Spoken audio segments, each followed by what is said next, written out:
Hello दोस्तों, स्वागत है आप सभी का तुल्यारियस ऑनलाइन क्लासेस में। दोस्तों, रीड साइकोलॉजी के आज की टेस्ट सीरीज में हम अधिगम से ही संबंधित कुछ और प्रश्नों के बारे में बात करेंगे। आज हम कुल 50 प्रश्न और देखेंगे और हम जानेंगे कि किस प्रकार के जो प्रश्न हैं वो अधिगम से पूछे जा सकते हैं और रीट की परीक्षा की दृष्टि से इंपॉर्टेंट है। तो चलिएगा शुरू करते हैं आज के टेस्ट को। देखें, आज का हमारा पहला प्रश्न तो वो है अधिगम के बारे में असत्य है। ये जो कथन आपके सामने है इनमें से आपको बताना है कि अधिगम के बारे में असत्य कथन कौन सा है। तो चेक करिएगा। पहला कथन है हमारा, अधिगम व्यवहार में परिवर्तन है। अधिगम जो है निष्पादन से भिन्न होता है। अधिगम निष्पादन से भिन्न होता है। अधिगम में व्यवहार में तुलनात्मक रूप से स्थायी परिवर्तन होता है। अधिगम वृद्धि व परिपक्वता के कारण होता है। क्या है दोस्तों सही आंसर? सही आंसर का मतलब होगा इनमें से असत्य कथन कौन सा है। तो दोस्तों चेक करिएगा, हमारा जो सही आंसर है वो है नंबर 4।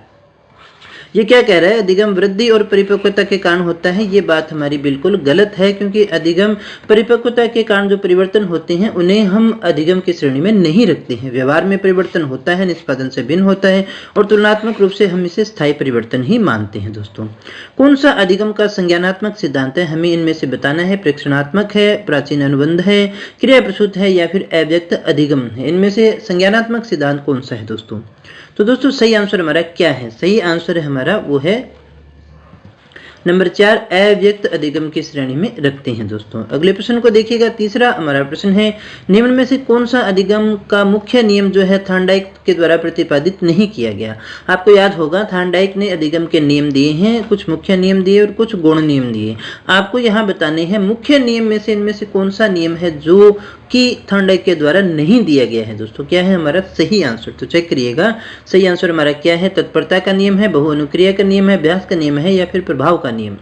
तो दोस्तों सही आंसर है हमारा नंबर 2, अनुक्रिया का नियम या बहु प्रतिक्रिया का नियम है, जो गौण नियमों की श्रेणी में अपने मानते हैं। दोस्तों तत्परता का नियम है, अभ्यास का नियम है और प्रभाव का नियम है। दोस्तों ये क्वेश्चन काफी इंपॉर्टेंट है, घुमा फिरा करके यहाँ से आपसे क्वेश्चन पूछ ही लिया जाता है।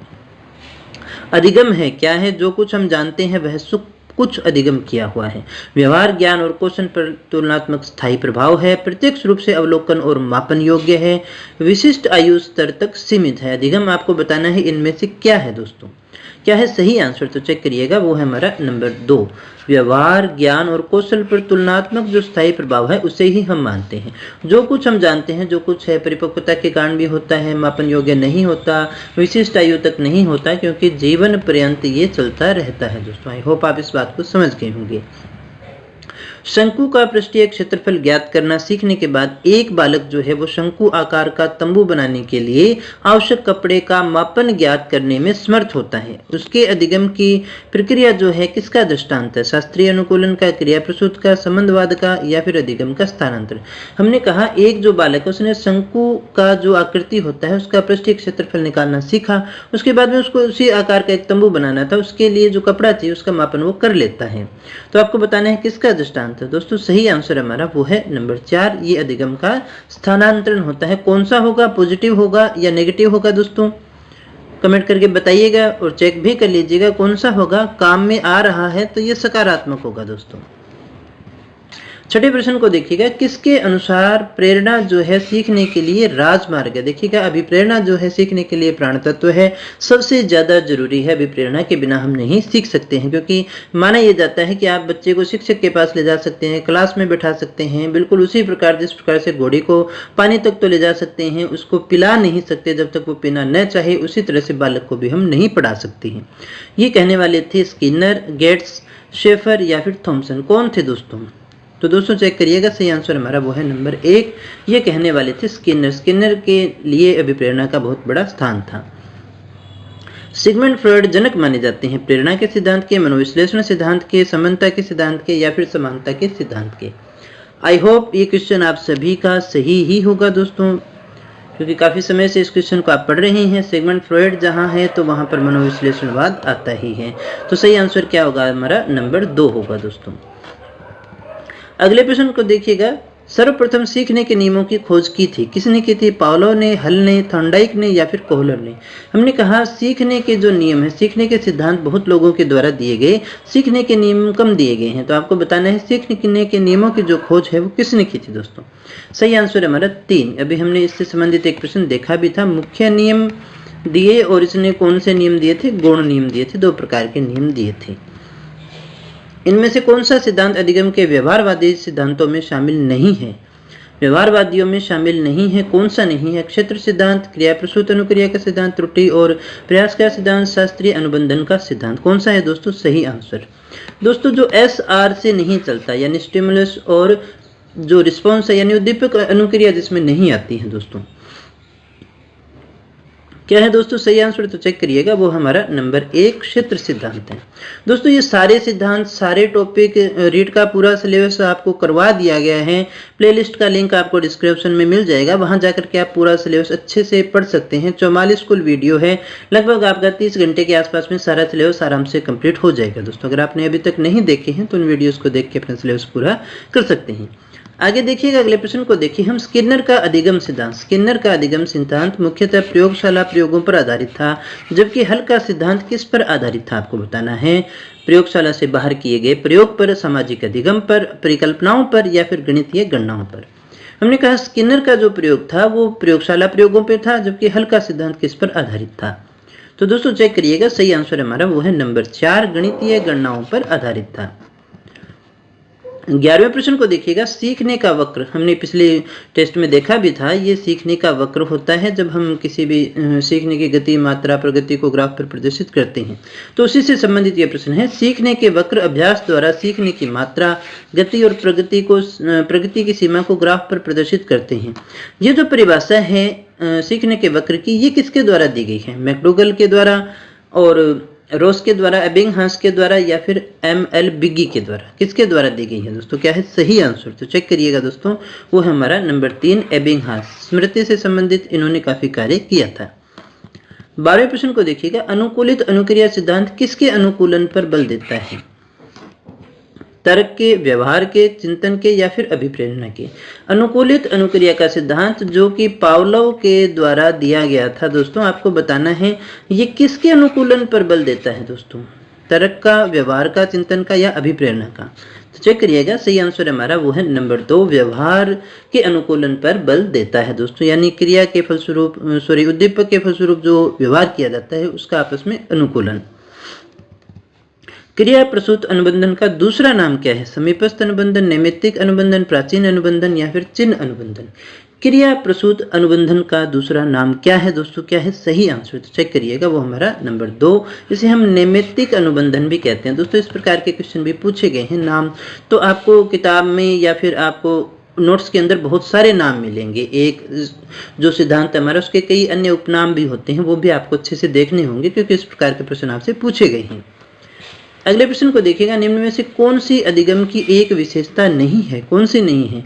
अधिगम का अवलोकन प्रत्यक्ष रूप से किया जाता है, अधिगम व्यवहार में अपेक्षाकृत स्थायी परिवर्तन है, अधिगम प्राणी की अभिवृद्धि है, अधिगम एक लक्ष्योन्मुख प्रक्रिया है। आपने कहा कि अधिगम की एक विशेषता नहीं है, इसको नहीं को देख लीजिएगा दोस्तों, क्या है सही आंसर? तो चेक करिएगा दोस्तों, वो है हमारा नंबर 1, अधिगम का अवलोकन प्रत्यक्ष रूप से किया जाता है।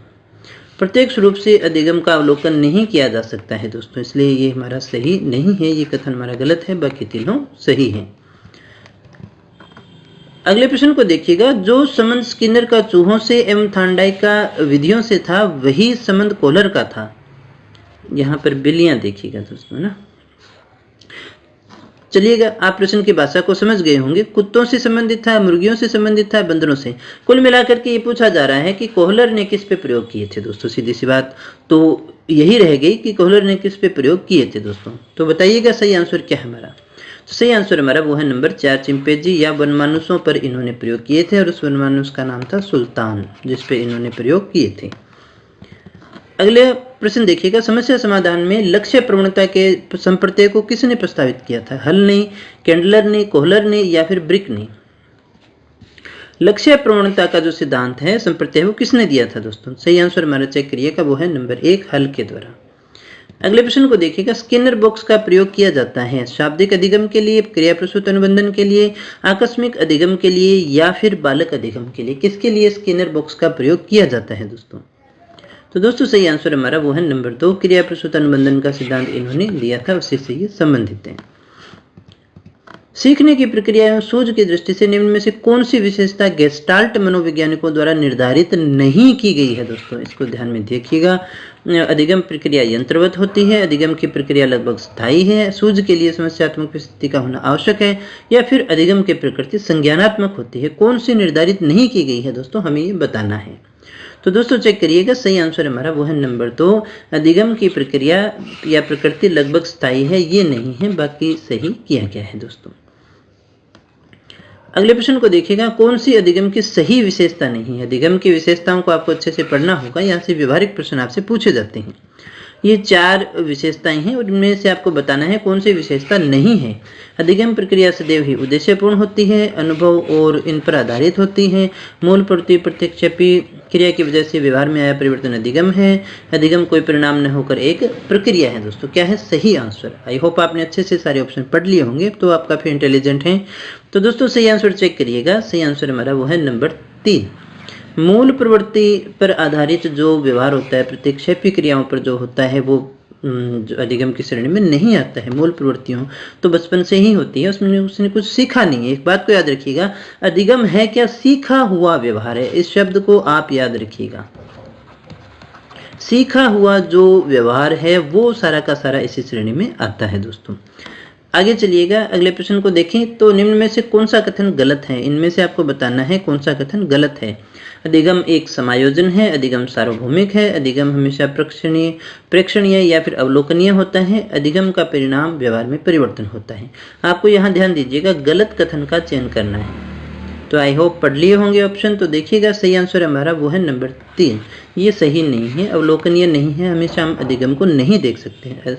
समायोजन है, सार्वभौमिक है, व्यवहार में परिवर्तन होता है, तीनों बातें हमारी बिल्कुल सही है दोस्तों।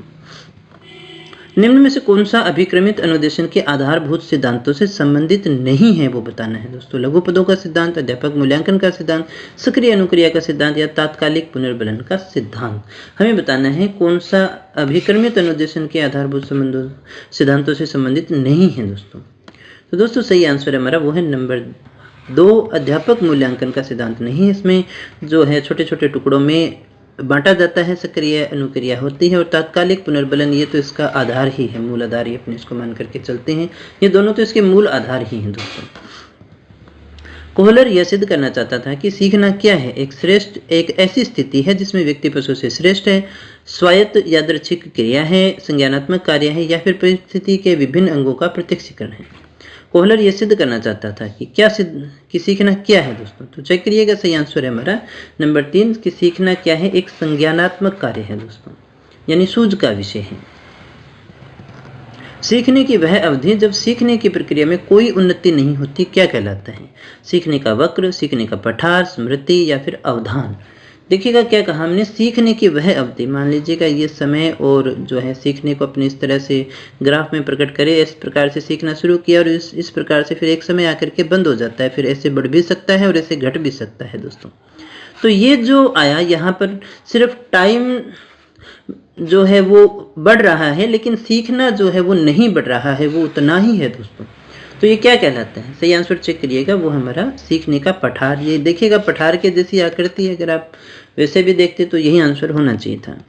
अधिगम वक्र में पठार बनता है। अब आपको ये बताना है पठार बनता कैसे है? परिपक्वता के कारण, अभिप्रेरणा के कारण, थकान के कारण या फिर अभिरुचि के कारण। क्या है दोस्तों सही आंसर? तो चेक करिएगा सही आंसर हमारा क्या होगा। अगर आप देखिए थोड़ा ध्यान दें, आपने जब पहला प्रश्न पढ़ना शुरू किया था तो आपके अंदर बहुत ज़्यादा मोटिवेशन था, लेकिन धीरे धीरे जैसे चैप्टर आगे बढ़ता जाएगा, क्वेश्चनों की संख्या बढ़ती जाएगी, वैसे वैसे आपको किस चीज़ का अनुभव होता चला जाता है। और बाद में तो आप कई बार ऐसा भी होता है कि बस पूरा हो जाए तो ठीक है, चैप्टर जो भी आप पढ़ रहे हैं तो फटाफट से इसको ख़त्म करो। तो वो कब होता है दोस्तों? यानी वहाँ पर सिर्फ टाइम कंज्यूम होता है, नया कुछ गेन बहुत ज़्यादा नहीं होता है। ऐसी जो स्थिति है वो किस कारण होती है? तो दोस्तों सही आंसर हमारा वो है नंबर 3, थकान के कारण होता है। धीरे धीरे जो एनर्जी हमारे अंदर शुरू में पहले प्रश्न पे थी वो बाद में नहीं रहती है, धीरे धीरे कम होती चली जाती है दोस्तों। ये 50 प्रश्न हैं, थोड़े से ज़्यादा हैं, लेकिन अगर 100 हों तो फिर और कम हो जाती है दोस्तों। तब हमें अपने आप को मोटिवेट रखना थोड़ा मुश्किल होता है। अल्बर्ट बांडुरा किससे संबंधित हैं? सामाजिक अधिगम सिद्धांत से, व्यवहारवादी अधिगम से, संज्ञानात्मक विकास का सिद्धांत से या फिर मनोलैंगिक विकास से। आपको बताना है दोस्तों अल्बर्ट बांडुरा जो है वो किससे संबंधित है। या फिर बांडोरा का जो सिद्धांत है वो किससे संबंधित है? तो दोस्तों चेक करिएगा, वो हमारा नंबर 1। आई होप ये सभी का सही होगा, सामाजिक अधिगम सिद्धांत है। निम्न में से कौन सा अधिगम के पठार का कारण नहीं है? दोस्तों आपको बताना है पठार का कारण कौन सा नहीं है वो हमने देखा था, आपको यहाँ बताना है कौन सा नहीं है। प्रेरणा की सीमा, विद्यालय का सहयोग, शारीरिक सीमा या फिर ज्ञान की सीमा। तो दोस्तों सही आंसर हमारा वो है नंबर 2, विद्यालय का सहयोग अपने इसमें शामिल नहीं करेंगे। प्रेरणा अगर खत्म हो गई तो फिर पठार बन ही जाता है, शारीरिक सीमा भी है, ज्ञान की सीमा भी है, लेकिन यहाँ से सहयोग मिलता है, इसलिए ये शामिल नहीं है, बाकी सही है। अधिगम अनुभव और प्रशिक्षण के परिणाम स्वरूप व्यवहार में परिवर्तन है। अनुभव और प्रशिक्षण के स्वरूप आपको बताना है, ये परिभाषा किसके द्वारा दी गई है? गेट्स व अन्य, मॉर्गन और गिलीलैंड, स्किनर या फिर क्रोनबेक। दोस्तों आपको बता दूं ये मनोविज्ञान के परीक्षा में सबसे ज्यादा पूछे जाने वाली परिभाषा है। तो दोस्तों सही आंसर हमारा वो है नंबर 1, गेट्स व अन्य। अधिगम प्रभावित होता है सामाजिक अंत्यक्रिया से, अंतर्व्यक्तिक संबंध से, दूसरों के संप्रेषण से या फिर सभी से। तो दोस्तों आसान प्रश्न है, आई होप सभी का सही भी होगा। बिल्कुल सही आंसर है हमारा वो है नंबर 4, सभी से प्रभावित होता है। निम्न में से एसआर अधिगम से सिद्धांत से संबंधित नहीं है? पावलोव, थांडाइक, ब्रूनर या फिर स्किनर। हमने कहा कौन सा जो है एसआर अधिगम सिद्धांत से संबंधित नहीं है? स्टिमुलस और रिस्पॉन्स से संबंधित नहीं है, यानी एसआर जो बॉन्ड की अपने बात कर रहे थे उससे संबंधित नहीं है। तो दोस्तों सही आंसर हमारा वो है नंबर 4, स्किनर नहीं है। हमने पहले भी बात की थी, ये आरएस है दोस्तों, पहले रिस्पॉन्स होता है फिर उसको उद्दीपक मिलता है। दोस्तों यहाँ देखिएगा, बिल्ली के सामने भोजन पहले था, किसी भी प्रकार से आप ले, कुत्ते के सामने भोजन पहले था जिसको देख के उसने अनुक्रिया की। लेकिन यहाँ पर देखिएगा स्किनर क्या कहते हैं, कोई भी कार्य करने के बाद उसको बल प्रदान करने वाला उद्दीपक मिल जाए, यानी कार्य पहले है, रिस्पॉन्स पहले है, स्टिमुलस बाद में है। दोस्तों तो ये हमारा सबसे अलग है। सीखना विकास की प्रक्रिया है, ये किसने कहा था? सिम्पसन ने, वुडवर्थ ने, डॉक्टर मैके ने या फिर योकम ने। तो दोस्तों सही आंसर हमारा वो है नंबर 2, किसने कहा था? वुडवर्थ ने। अगले प्रश्न को देखिएगा, व्यावहारिक क्षमताओं में वह सापेक्ष स्थायी परिवर्तन जो कि प्रबलित अभ्यास का परिणाम होता है उसे क्या कहते हैं? अधिगम, अभिप्रेरणा, अभिवृत्ति या फिर अभिक्षमता। व्यावहारिक क्षमताओं में वह सापेक्ष स्थायी परिवर्तन जो कि प्रबलित अभ्यास का परिणाम होता है, मोटिवेटेड। तो दोस्तों सही आंसर हमारा वो है नंबर 1, उसे हम अधिगम कहते हैं। ज्ञान विद्यमान है, विश्वसनीयता है तथा इसे प्राप्त करना ही अधिगम है। कौन सा मनोविज्ञान का संप्रदाय इस कथन को स्वीकार नहीं करता है, अस्वीकार करता है? वो बताना है। संज्ञानवाद है, व्यवहारवाद है, संरचनावाद है या फिर मनोविश्लेषणवाद है। दोस्तों क्या है इसमें से सही आंसर? तो दोस्तों सही आंसर हमारा वो है नंबर 3, उसे हम कहते हैं संरचनावाद। संरचनावाद इससे संबंधित नहीं है, इसको अस्वीकार करता है। वह कारक जो अधिगम को प्रभावित नहीं करता है, प्रेरणा, अधिगम विधि, वर्ष का माह या फिर विषय वस्तु की प्रकृति। यहाँ बहुत अच्छा प्रश्न है, बहुत बार पूछा भी जाता है, अधिगम को प्रभावित नहीं करता है, क्या नहीं करता है? प्रेरणा, अधिगम विधि, वर्ष का माह या फिर विषय वस्तु की प्रकृति। तो दोस्तों सही आंसर हमारा वो है नंबर 3, वर्ष के माह से फर्क नहीं पड़ेगा। प्रेरणा नहीं होगी तो भी नहीं सीखेगा, टीचिंग मेथड सही नहीं होगा तो भी नहीं सीख पाएगा, विषय वस्तु की प्रकृति जटिल है तो भी दिक्कत आती है उसको। अगले प्रश्न को देखिएगा, कोई भी बालक सीखना शुरू करता है जब उसे विद्यालय में प्रवेश मिलता है, जब वह बोलना शुरू करता है, जब वह घर से बाहर निकलता है या फिर अपने जन्म से ही। दोस्तों बालक कब सीखना शुरू करता है? सही आंसर चेक करिएगा, वो हमारा नंबर 4। हमने कहा जन्म से मृत्यु तक वो क्या है, सीखता रहता है। आजीवन चलने वाली ये एक सतत प्रक्रिया है दोस्तों, तो जन्म से ही शुरू हो जाती है। रॉबर्ट गेनी के अधिगम अनुक्रम सिद्धांत में अधिगम के प्रकार शामिल है, कितने प्रकार शामिल है? 7, 8, 6, 9। यहाँ पर क्या भरा जाएगा दोस्तों, यहाँ पर आपको बताना है। तो दोस्तों सही आंसर चेक करिएगा, वो हमारा नंबर 2, यानी 8 प्रकार शामिल हैं। ये भी काफी इंपॉर्टेंट है। पियाजे द्वारा संज्ञानात्मक संरचना को उल्लेखित करने वाली शब्दावली है अनुप्रतीकात्मक, प्रतीकात्मक, स्कीमा या फिर अहम केंद्र। संज्ञानात्मक संरचना पियाजे की है, इससे संबंधित कौन सी शब्दावली है दोस्तों? तो चेक करिएगा, सही आंसर हमारा नंबर 3, वो है स्कीमा। निम्न वैज्ञानिकों के समूह में से कौन सा समूह पूर्ण रूप से संज्ञानात्मक सिद्धांत से संबंधित है? ये 4 समूह हैं, इनको अच्छे से पढ़िएगा और बताइएगा इनमें से कौन सा जो समूह है वो पूर्णतः संज्ञानात्मक सिद्धांत से संबंधित है। ए है, बी है, सी है, डी है, 1 है, 2 है, 3 है या फिर 4 है? कौन सा है दोस्तों?